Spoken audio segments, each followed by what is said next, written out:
Hung ilahing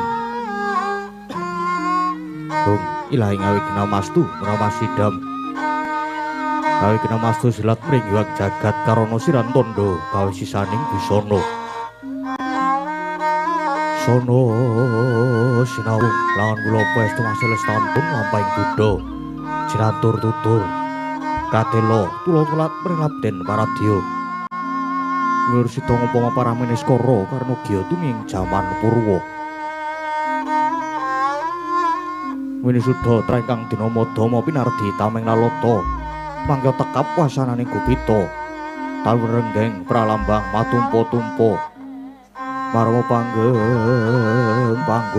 panggung sang murweng kata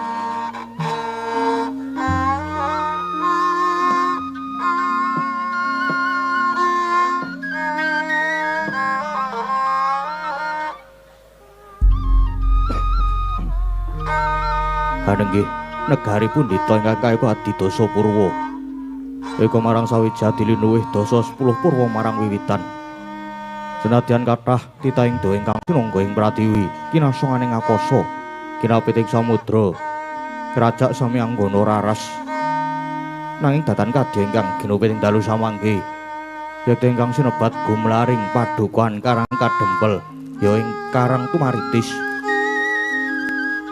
Ya ing Lampe Sireng pramila winastan Karang Kadempel awit dukuh ingkang kasenengan bumi subur sugih kula wetu pala gumandul pala kasimpar pala kapendhem nyang pala wija satemah hagesangi jalma sak dusun sinebat Karang Tumaritis karana kenging toya pancuran kang tinalangan mijil saking sendang nyang tlaga sinebat Lampe Sireng krana tengahing padukuhan tinenggan wit klampis ingkang jemeng ulesipun dasare papan miring wina Radin winangun padukuhan wijang kang marga ngayat minggahing gunung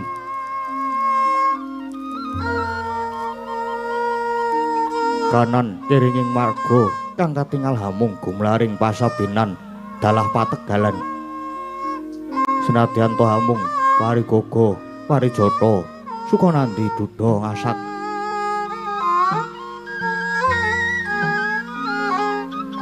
parandene ketingal sarwi nang semake pancene wis ndungkap panen wing dami wis katon padha tumungkul kuning gumiring kadya kencana sinangling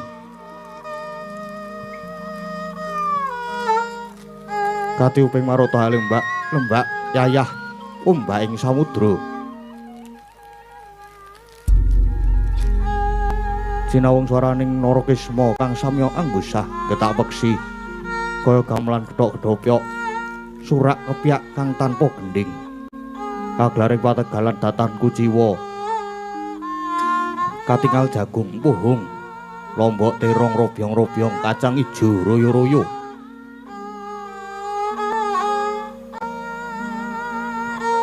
katempuing samirana gegodhongane katon ruwe-ruwe kaya ngampirake kang lagya lumaksana sangsaya mahi sang seming swasana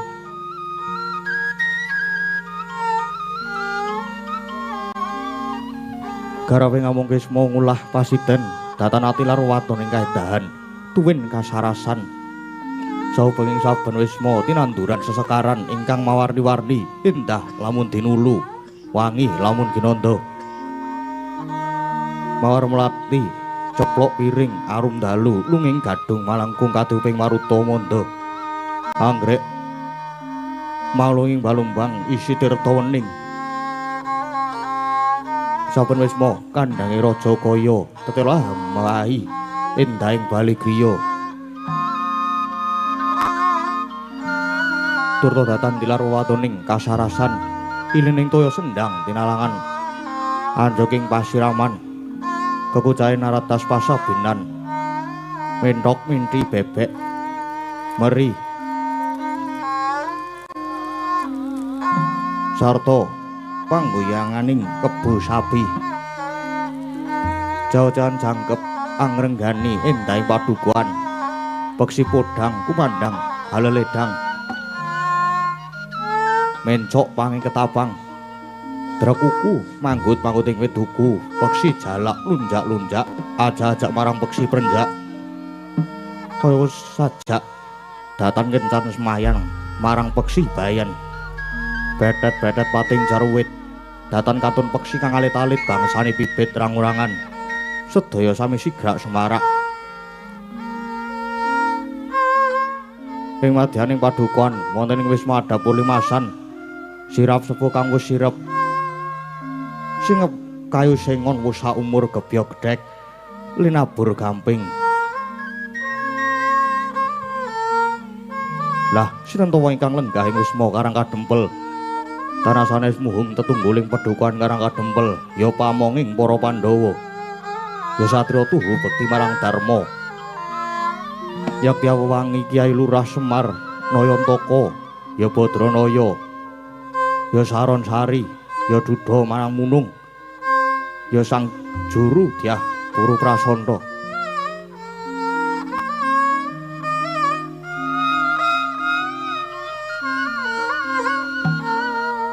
Ya Sang Janggan Semara Santa wong boga sampir boga jati ya Sang Ismaya. Semar tegese wis datan kasamaran salirning kahanang ingkang gumelar lan ingkang durung gumelar. Nayantaka Naya Ulat Antaka Pati yen pinuju peteng atine ulate Semar kaya wong mati. Badranaya Badra Lemburan Naya Ulat yen pinuju karenan penggalihe ulate Semar ayah Wulan Dadari. Saron Sari tegese sakbari polahe tansah nang semage ora saru malah sari. Duda marang Munung wujude Kyai Semar tansah ngewake. Yen diarani lanang mongko kopek, yen wadon kok rerawisan. Juru Dyah Punta Prasanta tegese pamonging para satriya ingkang anggayuh kautaman. Janggan Semara Santa dadi guruning saben wong kang gegulang tapa brata, sabar lila legawa. Ismaya tegese minangka pepenget dumadining Ismaya do inguni saking ismuning cahya wening gesang. Kyai Lurah Semar nindakake darmaning pamung awit dasar wibawa sentosa wicaksana lan prasaja. Pramila datanama mokal lamun Kyai Semar senadyan amung drajating aceplik nanging menang sinebat Sang Pamong Agung. Sinuyudan dening para kawula turta cinaket dening Sri Naranata persasat dewa pengawak menungsa kang umur dewa. Inggih sinebat pusaka bisa kandha jimat kang bisa ngucap. Sakti sinten ingkang cecaketan kalian Kyai Semar kinudrat kang lali dadi eling kang luput dadi bener. Nalika semana nuju risa juga ing mancinjang tabuh sadosa, Kyai Semar kepareng lenggahing griya ngajeng. Longok-longok kaya tenggok lenggah ing bangku panjang ketinggal delek-delek datan mubah datan musik panyayah tugu Sinukarta.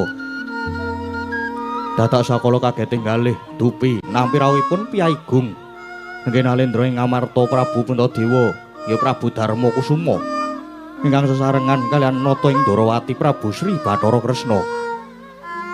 Ugi datan kantun satriya ing Jodipati miwah satriya ing Madukara nenggih Raden Arya Kurdara miwah Raden Harjuna ya Raden Janaka. Pramila daya-daya acarani dadi mangkono pangudas maraning driya kang dereng kababaring lesan.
Sri Tinon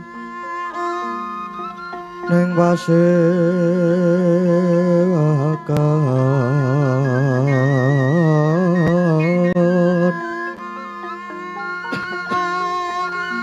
busana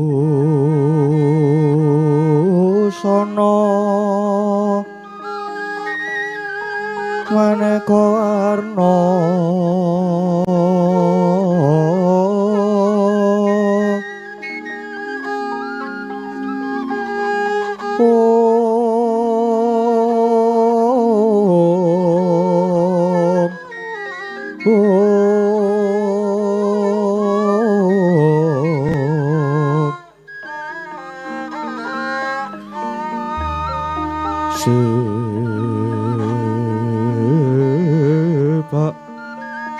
Puspiteng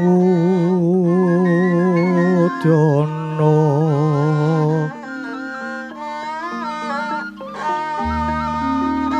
miang panjerah sarwarukma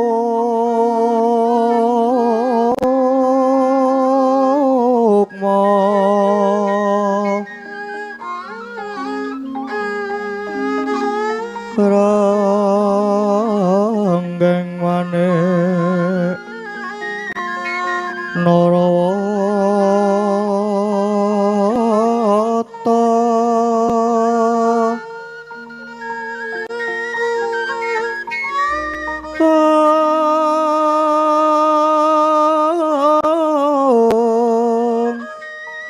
ana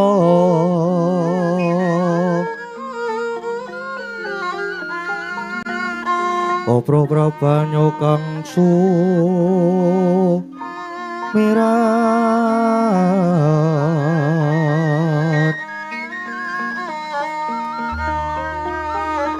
kenyaring deca liwat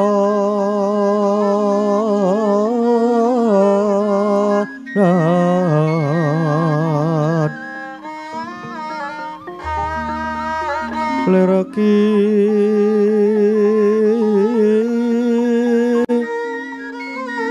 lat sisiring dadit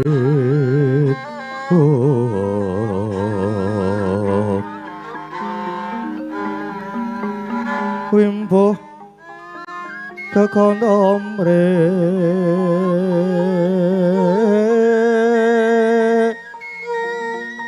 inggih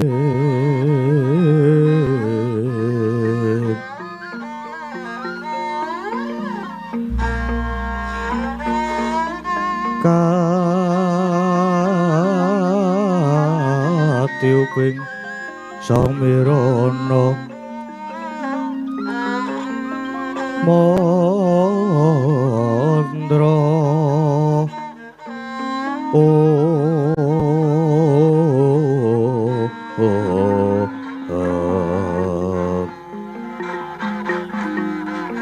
sabaran mangambar kongas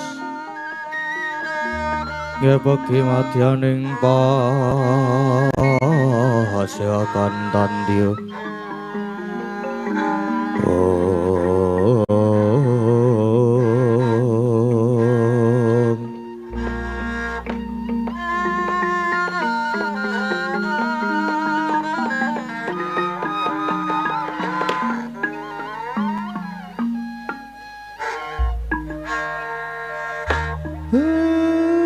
blegagak ugag sadulita mel mulane kok prenjake padha nganter jagone padha tarung jebul karang kadempel krawan para priyayigung para her-her sinuwun ngamarta sak sampunipun lenggah kanthi prayogi kula ngaturaken pambagya panakrami sami wilujeng sinuwun. Iya Kakang Semar. Mundi pangestune Kakang Nayantaka praptakana ing Karang Kadempel lulus Raharja. Ora ana alangan sawiji apa. Mung wae salam taklimku katur Kakang Semar. Inggih, inggih. Syukur yen sami manggih wilujeng lan ngendika ngaturke salam taklim kula tampi nanging dawah sami-sami. Sinuwun Ndarawati. Sami wilujeng to sinuwun. Maksudmu jagat madya luwih. Ya, pangestune Kakang Semar manggih Basuki prapta ning Karang Kadempel kene Kakang Semar. Nggih, syukur. Dipun prayogaken sinuwun. Ya, wis kaya ora kurang prayoga Kakang Semar. Semanten ugi Ndara Werkudara saha Ndara Janaka dipun sketsaken anggenipun pinarak lenggah nggih, Den. Wah, yo. Wis ora kurang kepenak. Iya Kakang Semar. Inggih. Sinuwun. Persasat Karang Kadempel kados dene kejugrekan Wukir Sari kalebaning samudra madu inggih awit rawuhipun jangan dika sedaya. Nanging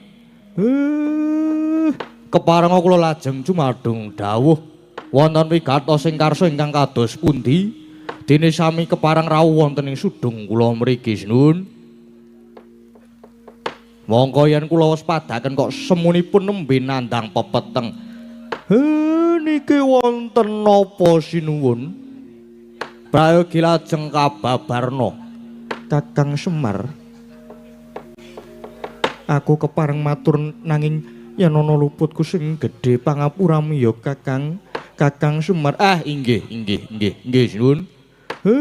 Ponto mangsirnake raos wigih ringa-ringolan kula aturi radi majeng lenggahipun. Kersanipun kula saged wijang satala-tala anggen kula nampi pangandika jandika sinuwun. Anjra ingkang puspita rum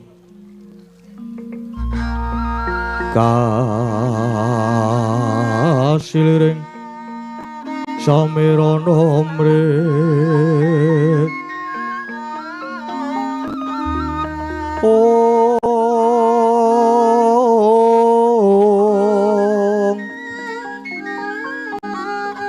Sekar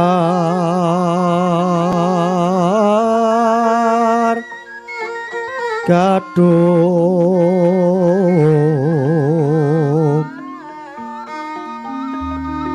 Ko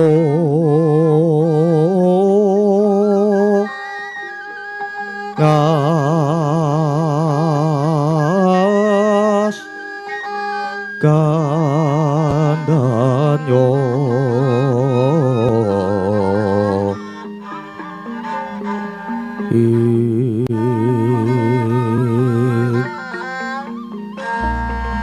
Maweh raras retnaning driya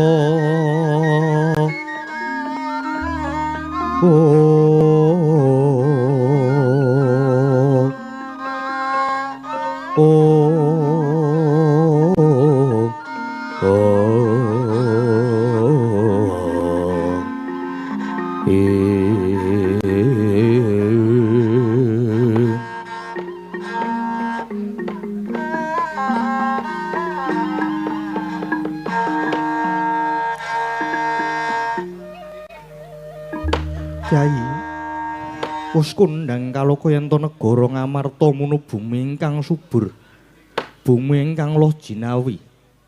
Ya merga siti ingkang subur kuwi temah ndayani para kawula uripe sarwa kepenak. Adoh saka kasangsaran nanging Kakang Semar.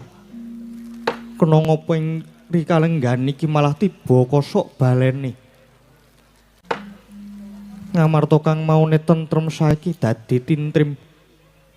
Ngamarta ingkang kondhang nanging saiki malah kebak penandang Kakang Semar.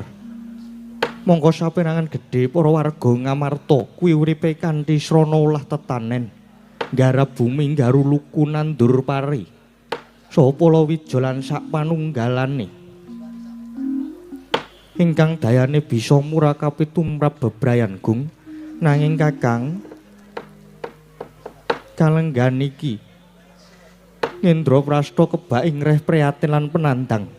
Para among tani padha njerit reriyungan merga wis wala-wali gagar wigar nggone padha panen. Kyai Mara Gage paringa dawuh Pendha lan kawula ngamarta kuwi sejatine duwe kaluputan apa Kakang Semar. Nggih. Nggih. Pun terwaca anggen kula nampi pangandika paduka. Nanging mangke riyin. Nuwun sewu Pandhawa niku rak nggih wonten sing momong to. Inggih menika Sinuwun Dwarawati. Kok mboten nyuwun prisa dhateng Sinuwun Dwarawati? Kok malah lajeng pasrah dhateng kula. Niku napa mboten klintu Sinuwun? Monggo Sinuwun Kresna niku nalendra ingkang titising pamawas. Kakang Semar. Aja kliru nganarka kaya sing wis-wis. Saktinata Dwarawati kalah pertitis kelawan Kakang Semar. Mula Kresna lan Nyai Puntos kadang banjur lumarep ing karang kadempel iki supaya nyadong dawuh pangandikane Kakang Semar. Uga nyadong pitutur luhur ing pangajap bisa mbabar kanugrahan kang gedhe tumrap para Pandhawa lan migunani kanggo bebrayan agung. Mula Kresna uga nyadong dawuh Kakang Semar. Wah. Semar, aku uga nyadong dawuh, nyadong pangandikamu. Kakang Semar. Mara Gage paring pitutur Kakang Semar. Oh nggih. Reneng kula dipercaya kula tak matur. Ketang klungsuk-klungsuk kula badhe nderek udo panemu wur-wur sembur-sembur merga iki. Merga jane niki kula dibaratke kados dene suduk gunting tatu kalih. Krana menapa? Niki critane kula niku rak nggih gadah gegayuhan ajeng bangun desa. Tegese kula ajeng bangun wewengkon lan wewangunan sing wonten desa kula mriki. Lan kula pitados dika sedaya tartem tugi badhe paring pambiyantulan nyengkuyung.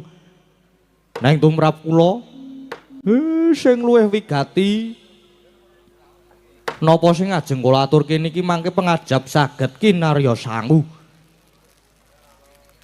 Supaya urip wonten ing Madyapada niki kebak katentreman katentreman adoh saka memungsuhan lan tansah dicaketke dening sanak ruang mitra kawruh kersane rumaket ledos duluran mat sinamadan daya dinayan bantu biantu margi tumrap kula wong urip ning alam padang niki nek duwe mungsuh siji niku pun kakean. Neng nek duwe sedulur 1000 niku rasane isih kurang mawon. Mila jandika sedaya rawuh wonten mriki menika malah kaleresan. Pamriye dimen saya caket kalih para kawula. Lan niki minangka tandha manunggaling kawula kelawan Gusti. Lire para pangarsa pangambating praja tansah migatekke para kawulane. Tegese sing dhuwur ngerti sing nang ngisor. Sing teng ngandhap nggih sami mestuti sing dadi dawuhe. Lan sing darbe panguwasa ya aja semenang-menang.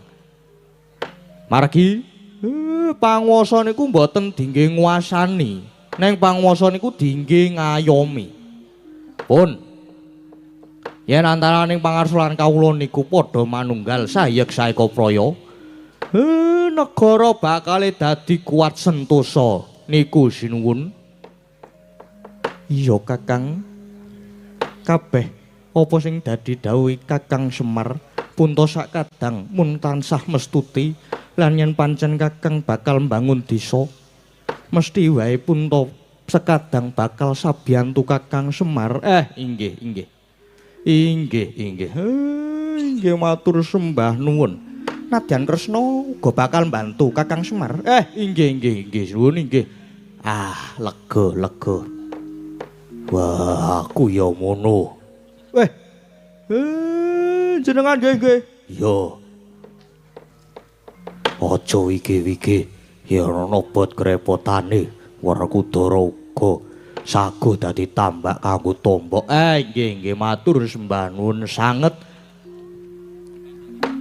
Dene paduka sedaya kersa sabiyantu anggen kula badhe mbangun desa, bangun wewengkon.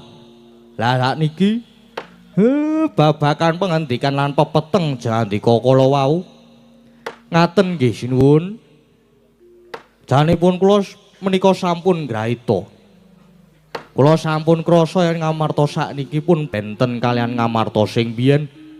Den kathahipun penandang para kawula ingkang kasangsayan menika kala wau.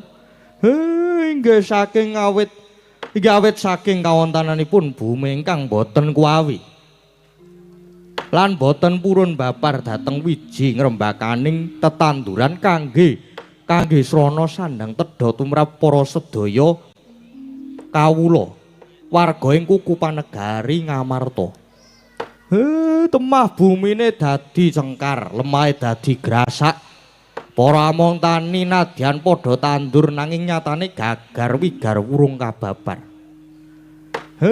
Lah niki den niki sing kedah ditaliti merga kabeh mestine wonten sabab musababe. Sebabe apa Kakang Semar? Gage tuturana. Nggih. Kula tak matur ning ampun kaget nggih. Niku sedaya sebabe kalenggahan iki Mbok Sri Kumaraning rejeki niku kesah. Kesah nilar negari Ngamarta. Niku sinuwun. Ingkang jalari negari Ngamarta kebak ing repriatin lan penandang.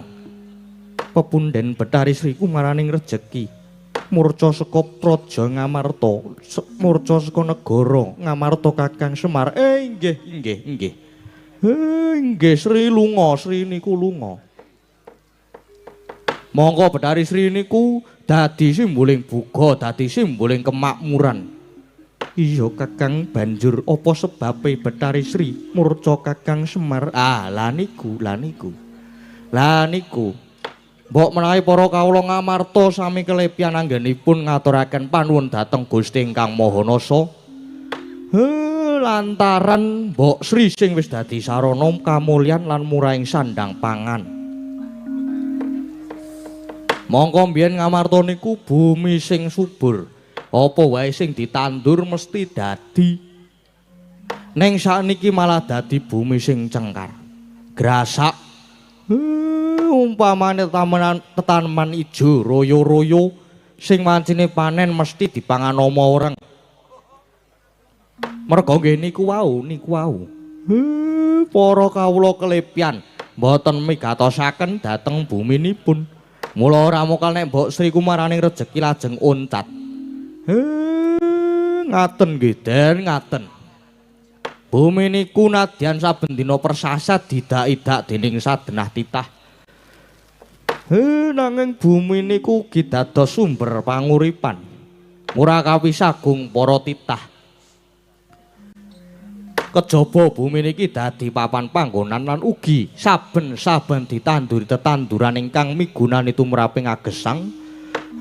Nanging kala mangsane ingkang ngenggoni lan ingkang nandur malah lali Purwaduk Sina. Kelepian nggone padha duwe rasa syukur lan rasa panuwun marang Gusti kang peparing. Nah, mula yen bubar panen niku ora ketang mung pisungsung wujude sedekah bumi. Niku ugi pinangka wujud rasa panuwun. Lan ujupe rasa syukur umpamane yen pakaryaning miyasa mina utawa nelayan ya kudu pisungsung sedekah jaladri. Lan malih niki ugi kalebet tata cara tilarane para leluhur. Nuwun sewu lho nggih, nuwun sewu. Babakan iki mboten ngrembug bab kapercayan lho. Neng niki ngrembug bab budaya. Lah budaya niku wau apa to? Budaya niku angen-angen ingkang babar kaendahan lan katentreman. Mila ampun ngantos dipun mestani yen sing jenenge adat tradisi budaya kayata sedekah bumi, sedekah jaladri, nyadranan rasulan merti desa majemukan niku diarani milar saka pewalering agama. Niku babar pisan boten. Neng nggih namung cacakan lan syarat dijangkah padha ya mung dalane wae sing beda. Sepisan malih niki budaya adat tradisi tilarane nenek moyang sing kudu dilestarekake. Syukur-syukur adat tradisi budaya ngaten iki diadani saben warsa. Lah niku sinuwun niku mula puntapun mangtiteni mawon. Yen para kawula ngamarta niku sami ninggalke rasa syukur, rasa panuwun marang Gusti, ninggalke adat lan budaya pun. Mangtiteni mawon, ora suwe maneh jagat kamarta badhe kukut niki mangke sinuwun. Wis ngalela antasang Badranaya. Angrajut aji mancala.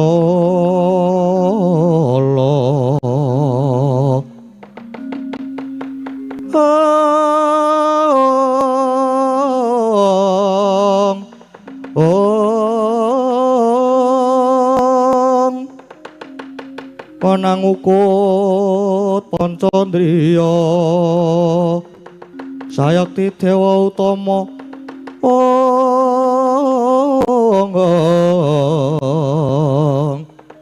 pamong ingkang para suci dadya hayuning bawana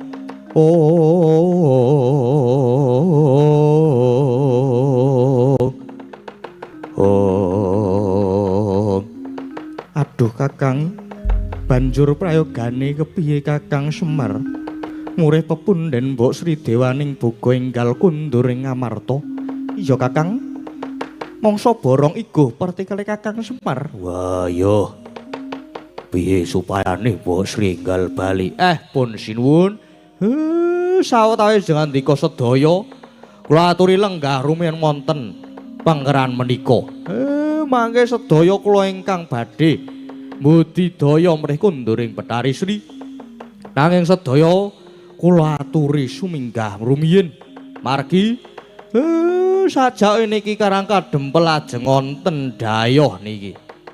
Yen jandika niki sami lenggah wonten mriki mengke ndak malah gelo penggali dhayoh niki mangke. Iya Kakang. Aku tak manut lungguhanono mburi ya Kakang Semar. Inggih, nggih. Nggih. Monggo sami suminggah rumiyin slada teka iki dhayoh ya Kakang Semar.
Bareng sinuwun ngamarta Ndwarawati dom sanggrah.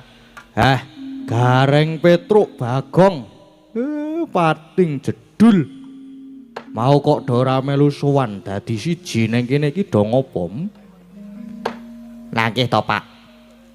Nek kula Petruk Bagong niku melu sowan dadi siji teng mriki, mengke ndak malah ganggu ledos rembugan wong ya kabeh ki sing rawuh ya piyai luhur.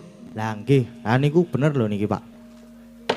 Nek kula apa jenenge mboten sae ya, nek kula niku terus nguping niku mboten sae, mula kula niki wau trima dhateng jaba.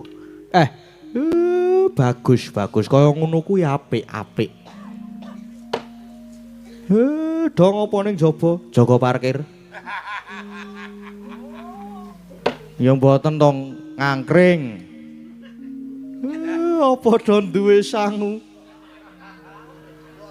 Ayo mengko le bayar bar wayangan masalah. Malam ini blong. Neng niki apa jenenge? Nganu lho, Pak. Niki wau kula teng angkringan wau niku weruh Pendhita Durna kalih Patih Sengkuni niku sajake mboten ngertos kula ajeng angkring napa ajeng mriki nggih mboten ngertos. Nggih nggih. Kadose ajeng rawuh mriki. Tenan ora. Ana dayoh tenan iki. Tenange Pak, santai slow. Iki lho. Galine lho. Santai wae. Engko Durna karo Sengkuni kae iki di papan mesti mung arep gawe kisruh.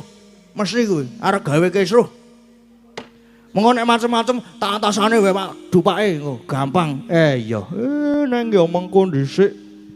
Mula kowe saiki do pindah lungguh ning mburiku kene. Sajake iki dayohe wis arep teko. Sajake dayohe wis arep teko kowe dok gek dondang pindah rene. Ora usah kesuwen mengko ndak selak mlebu dayohe. Oh iya Pak, ngesake dawuh ya Pak.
Sinong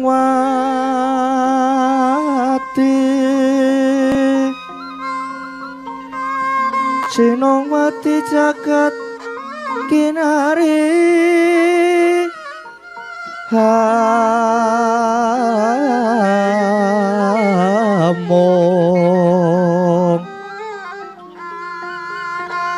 mbak lumembak ombak ing samudra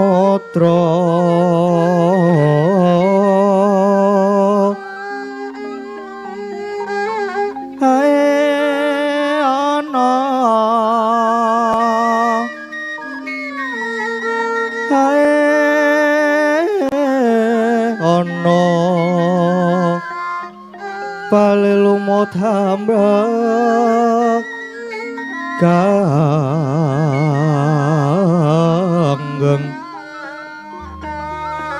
awito denceng-dencengan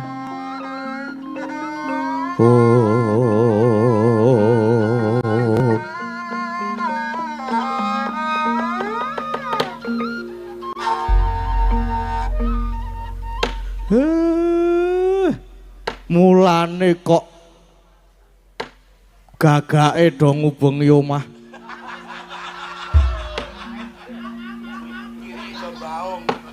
Mulane kok kucinge do gelut kabeh.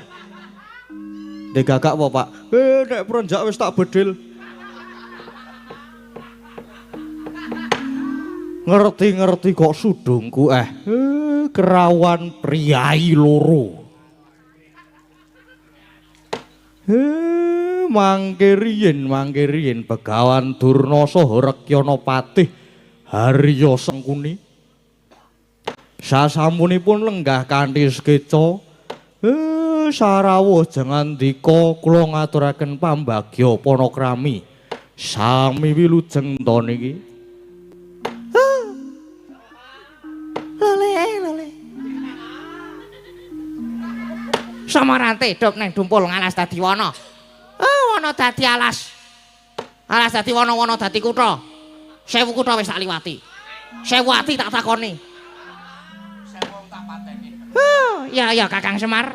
Pamujine Kakang Badranaya slamet praptakwana kene. Iya Kakang Semar ya. Praptaku ya ora ana alangan suwiji apa. Nggih syukur. Dipun prayogaken nenggahipun. Ya, najan jare ora kepenak. Nek ya kudu tak penak-penake. Merga aku ki pendhitaning ratu, pujanggane kraton. Aku kulino lungguh kursi sofa. Kursi sing ana pire. Sing ana kapuke. Sing empuk-empuk. Bareng tekan kene. Dadi pujangane kraton ki lungguh ning sofa ki sing ana wonge. Anu.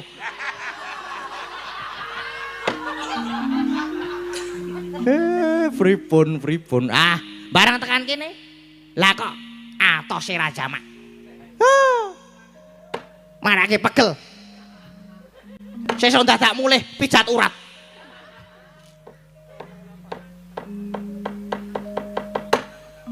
Tekan kene kok mung dilenggoke nang lincak kene iki. Yang ngisin-isini. Pakune do ting trongot ki. Sesuk meneh dibenake. Semar. Kowe dadi punakawane para Pandhawa ning seprana-seprene. Kok ya mau ngajeg wae. Nyatane wae omahmu ya isih gedhek kaya ngene iki. Payonmu ya mung saka blarak. Gek iki to ki. Ki delok ki. Nek ngisor ki joben ngono lumayan. Lah iki lemah. Lemah Dik Patih. Nggih lemah. Mulai ya nyon pangapunten nek kepeksa selopku tak nggo. Nganyari selop. Nduk, urung-urung nyeleki te. Jotos iki. Sabar engko sik. Mengko sabar. Gumun aku ki sosok ki, gumun ngopo? Ngendi pamane ketekan menungsa loro kuwi iki mesti sing kahanan maune butek dadi bening. Anu apa? Sing kahanan maune bening dadi butek. Ha ya kaya ngono kuwi to pancenan ki. Pancen kaya ngono kuwi. Mesti senengane ngrusak-ngrusake. Wegah aku nek ngono kuwi ke. Sok mangkel ngrusak suasana. Manake ora sida bahagia. Apa, Kang? Bahagia. Bahagia ngono wae. Heeh, kuwi mangkel aku truk jane truk. Ya engko sik sabar, sabar. Nang ya nek nyeleket kaya ngono kuwi kepiye?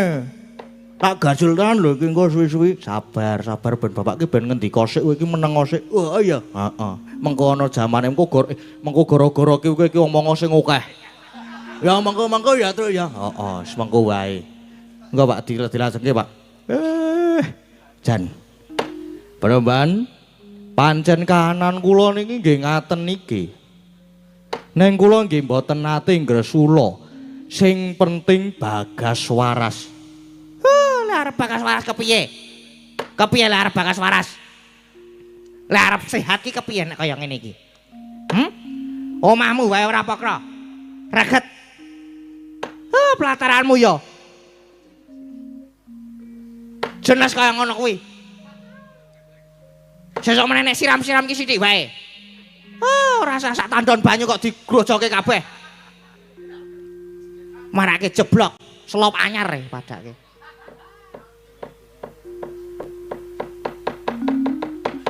Nggih pun nggih niku wau sik nyirami Bagong. Ora jebul loro-lorone mangkeli ya, Truk ya.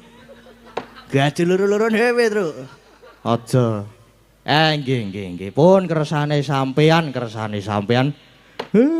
Lah niki jane wonten wigati napa? Ya, ngene. Aku ya ora betah manggon ana kene. Kesuwen ana kene wis ora betah aku.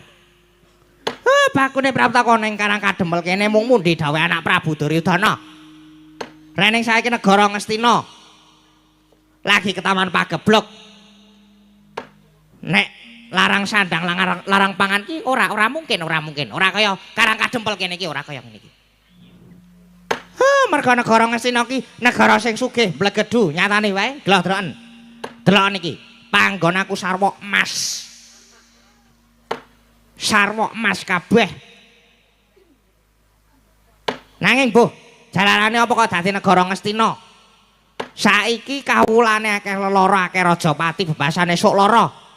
Sore tumeka ing pati, mongko pirang-pirang budidaya wis ditindakake. Klebu nimbali para pinter, para wiku winasis.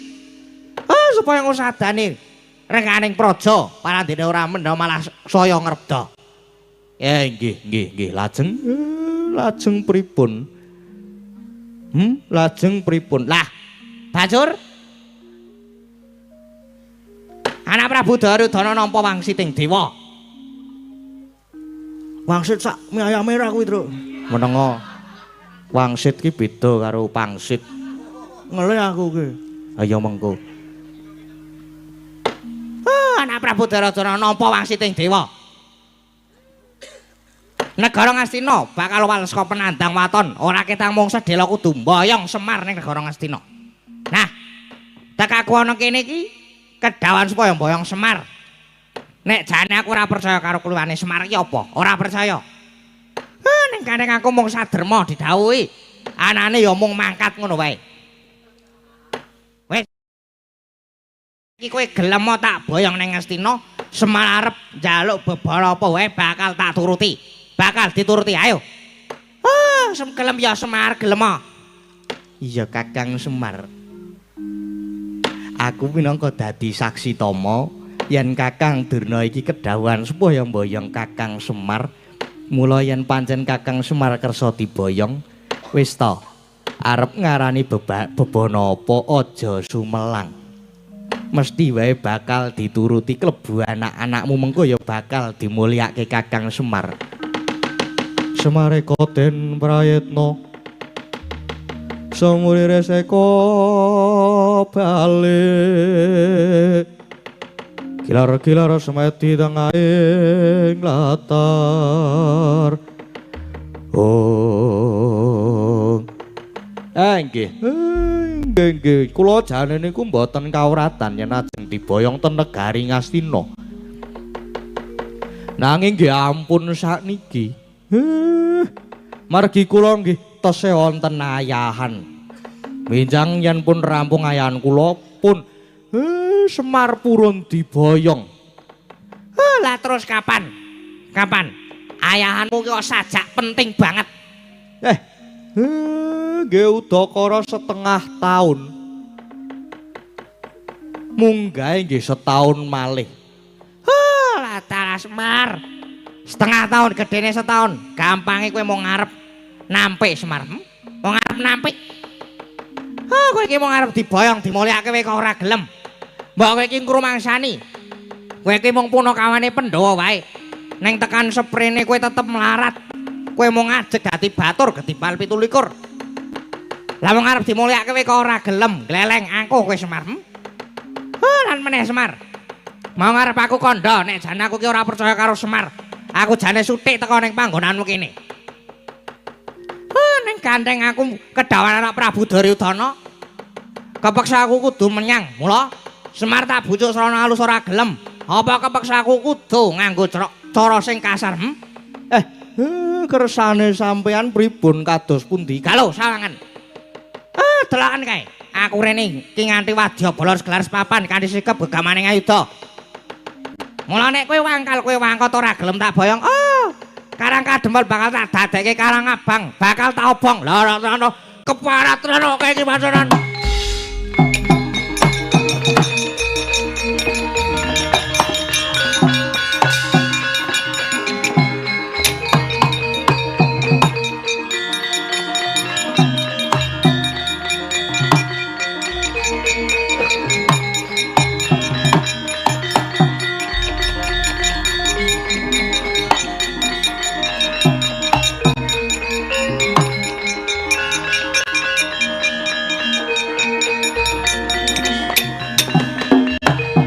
Mbak. Nuwun sewu, mbok nek duwe wadah kacang ki dijaga. Ditata nek duwe wadah kacang ki. Ora waton omong. Wah, Bagong emosi tenan kae. Gong sabar lho, Gong. Sabar apa ora iso ora kena. Ora gak aku wis wegah sabar meneh. Emosi tenan nek iki aku. Loh, Bagong iki. Kowe aja melu-melu perkara iki. Ora melu-melu piye? Lah aku ki anake Semar sih. Aku ki rombongane. Kok ora kon ra melu-melu ki? Ha sampean ki suwe-suwe ya gawe kemropok. Lah gawe kemropok kepiye? Sampean dapukane apa ning negara Ngastina? Wis kondang yen aku disungga-sungga dadi punjanganing kraton. Dadi pendhitaning ratu. Lah kene mung dadi pendhita. Kene dadi pendhita, jare pendhita ki ngepun barang sing nyata. Jare pendhita ki dipundi lan ditata. Dipundi ilmu batine ditata solah bawane. Ning kok cangkemmu ki elek cangkemmu lho. Iki lho, elek banget lho kuwi. Lah kok malah nyangkem-nyangkemke karo pendhita. Mbok men ngopo? Nyatane ya elek tenan omong ra diatur. Perkara kowe ngelek-elek bapak ngonake bapak wong melarat. Aku ora apa-apa, nyatane soal yo melarat tenan. Neng barang kowe muni ngemengke bapak, kowe muni bapak mung batur Gedipal 17 lara atiku. Sakit. Sakit. Sakit hati. Seket. Kowe padha karo wis ngemengke bapak. Wis nginyak-inyak bapak Bagong ora trimo Bagong. Perkara bapak melarat ya wis ben. Wong mangan ya ora njaluk kowe. Tur bapak urip ngene iki ya wis ikhlas wis nrimo apa anane. Tetep bersyukur. Mergo urip, mergo piye wae iki hasil saka sing halal, saka jerih payahe bapak. Neng bareng kowe gleleng umuk mergo sugih bandamu pirang-pirang. Neng kuwi rak hasile lemu nilep duwite rakyat to ya apa ora? Aku ngerti aku jane. Sangkone barang kuwi tukang korupsi kuwi. Ngono kok ngunake bapak mung batur Gedipal 17. Monggo umpama ditelusur.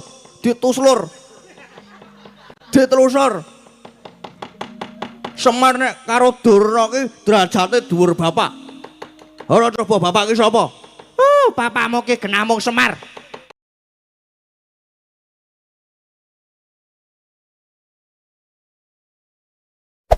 Hey there. Subscribe to my channel. And also press this bell icon.